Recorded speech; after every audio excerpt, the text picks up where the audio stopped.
Hey, PE 551 classmates. Hope everyone had a great weekend.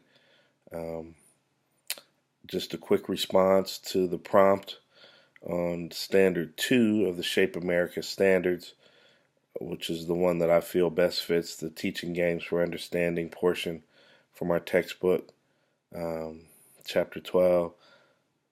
The physically literate individual applies knowledge of concepts, principles, strategies, and tactics related to movement and performance.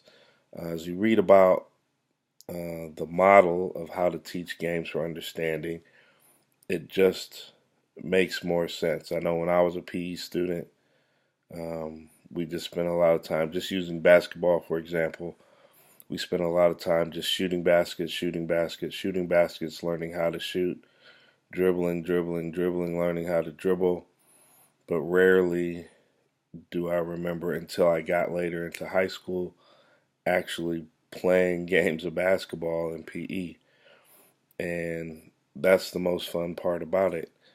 Um, so when you teach the game first and teach them the basic concept, what the rules are, what the strategy behind the game is, and then just incorporate some of the basic skills, even modifying the game to a smaller, simplified version of the final game, and then building on that, just seems like a better way to build um, the real idea behind the game for something like basketball, for example, or any of the other sports that you learn to play or games.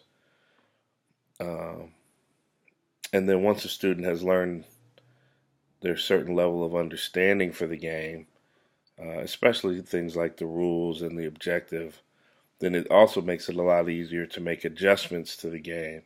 So if you have some students that have disabilities that are in an inclusion group or part of a classroom with general ed students, it makes it easier for you to adjust the game to best fit the needs of all your students if they already understand the basic concept of how to play and what to do.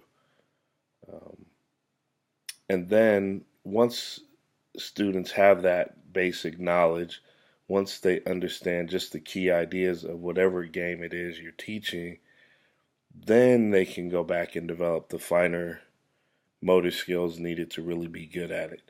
You want to become a better shooter in basketball, you can become a better shooter. You want to become a better defender in football, you can go practice becoming a better defender. But it's always more fun to play than it is to practice. And by using that as the model, I think you help keep students more engaged. I think you help keep the game a lot more fun and your class period a lot more fun for everyone. And it keeps it relevant, keeps everybody involved. Um, so, yeah, that's what I think. I think Standard 2 of the Shape America standards is the one that best fits um, the topic in Chapter 12.